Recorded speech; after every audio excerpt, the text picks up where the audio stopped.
Morning. मी आहे Vaidehi and welcome back to my channel. तुम्ही सगळेजण कसे आहात? आय होप तुम्ही सगळेजण खूप मस्त असाल.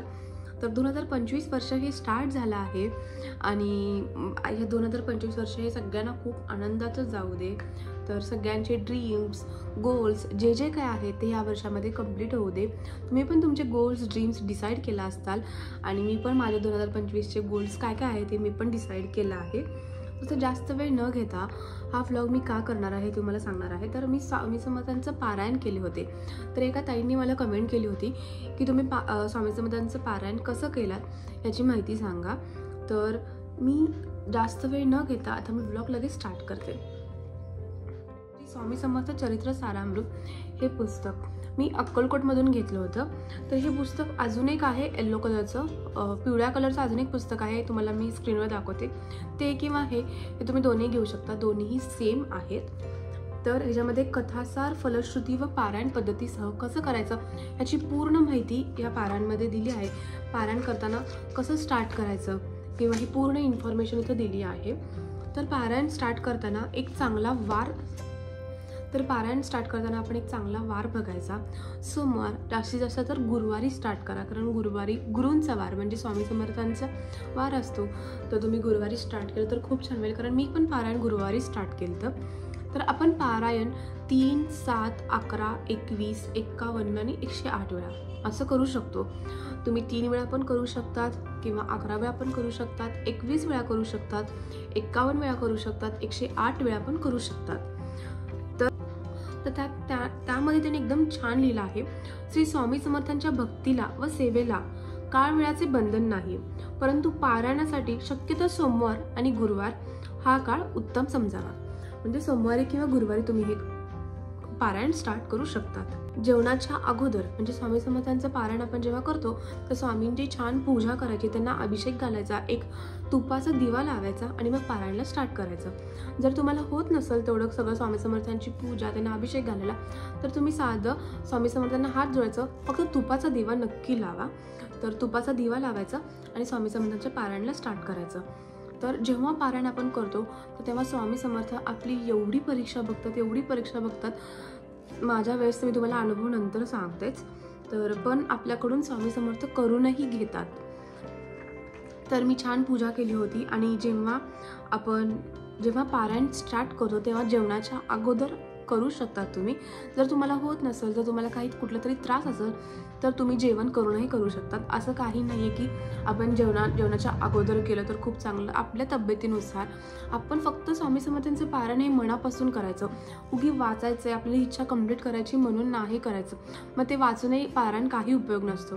आपल्या एकदम मनापासून मन शुद्ध ठेवून, कुणाला न दुखवता, कुणाला वाईट न बोलता, त्यावेळेस शांत राहून आपण पारायण हे नक्कीच वाचायचं. स्वामी समर्थांपर्यंत नक्कीच ते पारायण आपण जे काय केलं आहे ते स्वामी समर्थांपर्यंत नक्कीच त्यांच्या चरणांवर जाईल. तर स्वामी समर्थांचं जेव्हा आपण पारायण करतो त्याच्या पहिल्या दिवशी आपण देवाची पूजा करायची. कुलदेवता, इष्टदेवता व गुरुदेव श्री स्वामी समर्थांचे स्मरण करावे. वडीलधाऱ्यांना वंदन करावे.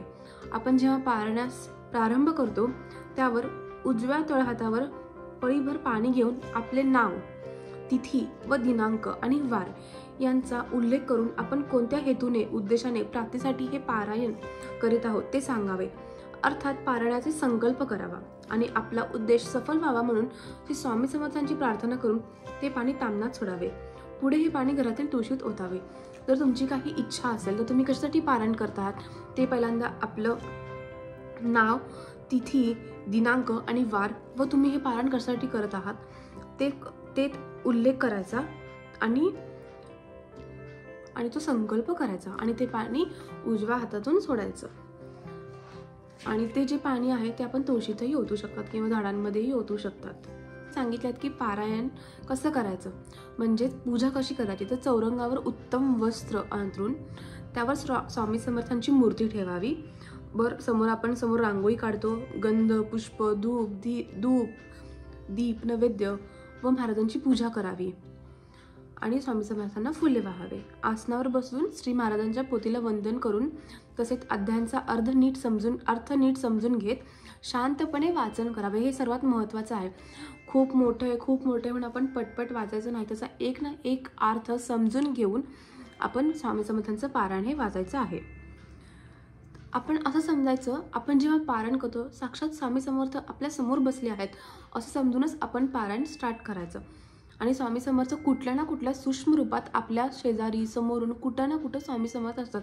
जेव्हा आपण पारायण करतो त्यावेळेस स्वामी समर्थ कुठल्या ना कुठल्या सूक्ष्म रूपात तरी आपल्याला ते दिसतात. म्हणजे आपल्याला असं जाणवतं की स्वामी समर्थ आहेत. एवढं आपण मनापासून त्यांची सेवा करायची. आणि जेव्हा स्वामी समर्थांचं आपल्याला पोथीचं जेव्हा पारायण संपेल किंवा त्याच्या अगोदर किंवा जर स्वामी समर्थांचं पारायण संपलं तर सवाष्ण ब्राह्मण म्हणून तुम्ही जेवायला बोलवा. कारण जेव्हा आपण अन्नदान करतो, अन्नदान म्हणजे सर्वात श्रेष्ठ दान. ज्यांना आपण आपल्याला समजा घरी ब्राह्मण सवाष्ण आणि ब्राह्मण नाही झाले, ज्यांना खरंच गरज आहे अन्नाची, त्यांना दोघांना तिघांना ॲटलिस्ट तुम्हाला जेवढं शक्य होईल तेवढ्यांना अन्नदान करा. अन्नदान खरंच हे श्रेष्ठ, सगळ्यात जास्त श्रेष्ठ दान आहे. आणि ज्यांना खरंच गरज आहे अन्नाची त्यांना जर तुम्ही दान दिलं तर तुम्हाला तुमचं नक्की जी काही इच्छा असेल ती नक्की कंप्लीट होते. आणि ज्या दिवशी तुमचं पारायण कंप्लीट होईल तर त्या दिवशी तुम्ही स्वामी समर्थांच्या मंदिरात जावा, केंद्रात जावा. तिथं स्वामी समर्थांना पाया पडा. त्यांची एक पॉझिटिव्हिटी असते आपल्यासोबत कायम, पॉझिटिव्ह असते. निगेटिव्ह विचार तर हे काही सगळं जातात. पूर्ण आपल्याला पॉझिटिव्ह नुसतं पॉझिटिव्ह आपली पॉझिटिव्ह थिंकिंग होते. आपण पॉझिटिव्ह बोलतो. आपण निगेटिव्ह विचारच करत नाही आपण जेव्हा स्वामी समर्थांचं पारायण करतो.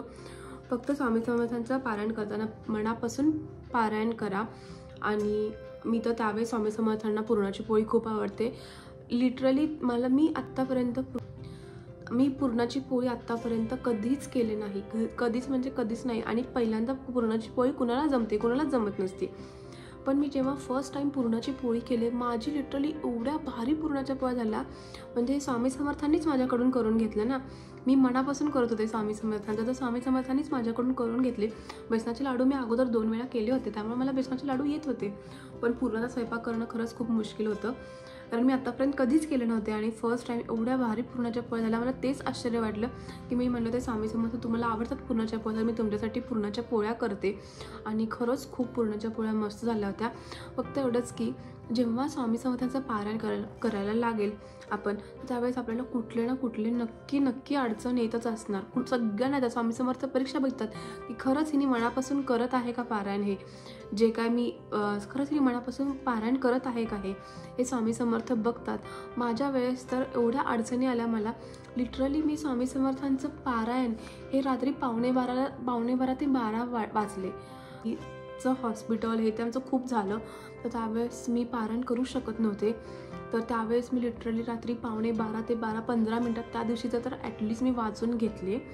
तर तुम्ही स्वामी समर्थांचं पारायण हे नक्की करा. तुमचं संतान प्राप्तीसाठी किंवा एखाद्याला नोकरी भेटत नसेल तर नोकरीसाठी, कुणाचं लग्न होत नसेल तर तुम्ही स्वामी समर्थांचं पारायण हे नक्की करू शकता. तर रोग असेल तर ते बरा करायचं असेल तर त्याचे आपण 7 पारायण करू शकतो. जर कुणाला परीक्षेत यश पाहिजे असेल तर तुम्ही 7 पारायण करू शकतात. जर कुणाचा विवाह जमत नसेल तर तुम्ही एका दिवसात 1 पारायण संपवू शकतात. तर जेव्हा कोणाला एखाद्या वेळेस नोकरी मिळत नसेल किंवा व्यवसायात यश मिळत नसेल तर तुम्ही 7 पारायण करू शकतात. आणि जर एखाद्याचं काम मालमत्तेचं किंवा व्यवसायात अडकलं असेल तर त्यांनी पण 7 पारायण नक्की करू शकतात. हे जर पारायण केलं तर आपल्या घरात सुख, शांती, निगेटिव्हिटी सगळी जाते, पूर्ण पॉझिटिव्हिटी येते. आणि आपल्याला स्वामी समर्थांची कृपा आपल्यावर कायम राहते. बाहेरची बाधा म्हणजेच निगेटिव्हिटी हे ते सगळं जातं आणि पूर्ण घरात पॉझिटिव्हिटी येते. सर्वात महत्त्वाचं पॉझिटिव्ह विचार करणं आपण खूप महत्त्वाचं आहे. आणि आपण कंटिन्यू स्वामी समर्थांचं नामजप करा. कोणाचं मन दुखवू नका, कुणाला वाईट बोलू नका, हेच खूप महत्त्वाचं आहे. तुम्ही पारायण करून दुसऱ्यांना वाईट बोलत असाल, दुसऱ्यांचं मनातून वाईट विचार करत असाल, तुमचं पारायण करण्याचा काहीच उपयोग होणार नाही. स्वामी समर्थांचं जेव्हा पारायण करतो तेव्हा मन शांत ठेवायचं, मनात चांगले विचार आणा, हेच खूप महत्त्वाचं आहे. दुसऱ्यांचं मन दुखून तुम्ही पारायण बिलकुल करू नका, काही त्याचा उपयोग पण होणार नाही. आपलं मन तेव्हा चैन बिचल होईल. त्याच फक्त श्री स्वामी समर्थ, श्री स्वामी, ॲटलिस्ट तुम्ही 11 वेळा स्वामी समर्थांचा जप जरी केला तरी आपलं मन शांत राहतं. तर आणि स्वामी समर्थांचं पारायण 21 त्यात अध्याय आहेत. तर तुम्हाला एका दिवसात पारायण होत नसेल, आता तर मी जेव्हा पारायण केलं तेव्हा मी 21 पारायण केले. 21 पारायण म्हणजे मी एका दिवसात 1 पारायण वाचत होते, असे 21 दिवस. जर तुम्हाला तर तुम्ही 3-3 दिवसाचं पण पारायण करू शकतात किंवा 7 दिवस. आता समजा एका पारायणाला तुम्हाला 3 दिवस लागत असेल, तर जर तुम्ही 21 करत असणार तर तुम्हाला 3-4 तर महिने सहज जाणार. किंवा तुम्ही एक पारायण करायला तुम्ही 7 दिवस लावत असाल तर 21 पारायण किंवा 108 पारायण करायला तुम्हाला 8 पारायण करायला तुम्हाला खूप वेळ लागणार. त्यामुळे तुम्ही एका दिवसात होऊ शकतं. पहिले तर मी 10 दिवस 2 तास कंटिन्यू वाचत होते. मला पारायण करायला स्टार्टिंगला 2 तास लागले होते, कारण मी समजून घेऊन वाचत होते. मग एकदा आपल्याला ते वाचायचं समजलं की आपलं फास्ट रीडिंग होतं. तर त्यामुळे मी अगोदर 2-2 तास वाचत होते, पण मला नंतर समजलं की नाही, एवढं 2 तास बसून वाचणं शक्य नाही आहे. तर मी पहिले 10 अध्याय वाचायचे आणि नंतर संध्याकाळी दिवा लावल्यानंतर परत बाकीचे अध्याय मी वाचत होते. असे मी एका दिवसात संपत होते. जर तुम्हाला एका दिवसात शक्यच नसेल, तुम्हाला सगळं संसार, बाळ, परत नोकरी हे जर असेल, तर तुम्ही सकाळी थोडे वाचू शकतात किंवा संध्याकाळी थोडे वाचू शकतात. ते जरी शक्य नसेल तर तुम्ही एका दिवसात 3 दिवसात एक पारायण करू शकता. एक पारायण म्हणजे काय असणार की 21 अध्याय असणार. एक पारायण म्हणजे 21 अध्याय तुम्ही वाचायचे. असे तुम्ही 21 करू शकतात. असे जास्त कसं 3-11 करण्यापेक्षा 21, 51, 108 करण्यात ह्यात खरंच खूप स्ट्रॉंग असतं आणि म्हणजे आपली इच्छा कंप्लीट होते आणि स्वामी समर्थांच्या इच्छेनुसारच सगळं जातं. तर असं मी स्वामी समर्थांचं पारायण केलं आहे आणि तुम्हीही नक्की करा. तुम्हाला खरंच खूप चांगले अनुभव येतील आणि स्वामी समर्थांची मनापासून पूर्ण वाचा, मनापासून प्रार्थना करा, मनापासून आता स्वामी समर्थ तुम्हाला नक्कीच यश देतील. तुमची जी काय इच्छा असेल ती नक्की स्वामी समर्थ कंप्लीट करतील. आणि स्वामी समर्थांना असं नाही की माझी छान पूजा करून किंवा छान हे करून मग मी वाचू, असं काही नाही. स्वामी समर्थांना तुम्ही हात जरी जोडलात तरी खूप खूप खूप आहे. पण तेच हात फक्त मनापासून जोडा. उगी जोडायचं म्हणून बिलकुल जोडू नका. जेव्हा तुम्ही मनापासून एक गोष्ट, तुम्ही एक जरी स्वामी समर्थांचं नाव मनापासून घेता तरी ते खूप आहे. तर असं मी स्वामी समर्थांचं पारायण केलं आहे. जर तुम्हाला आवडलं असेल तर तुम्ही जर करणार असाल तर मला नक्की कमेंट बॉक्समध्ये सांगा की मी पण आता पारायण स्टार्ट करणार आहे. तर माझ्या एका व्लॉगमुळे जरी कोणाला जरी हेल्प झाली तरी माझ्यासाठी खूप आहे. ते मला माहीत नसेल की स्वामी समर्थांची पूजा कशी करायची आहे, तर माझा रिसेंटली व्लॉग आहे स्वामी समर्थांचं पारायण पूर्ण झालं, तर ते व्लॉग तुम्ही नक्की बघा. तर चला, मी हा व्लॉग इथंच एंड करते. तुम्हाला माझा आजचा व्लॉग कसा वाटला आहे तुम्ही नक्की कमेंट बॉक्समध्ये सांगा. बाय. भेटूच आपण नेक्स्ट व्लॉगमध्ये.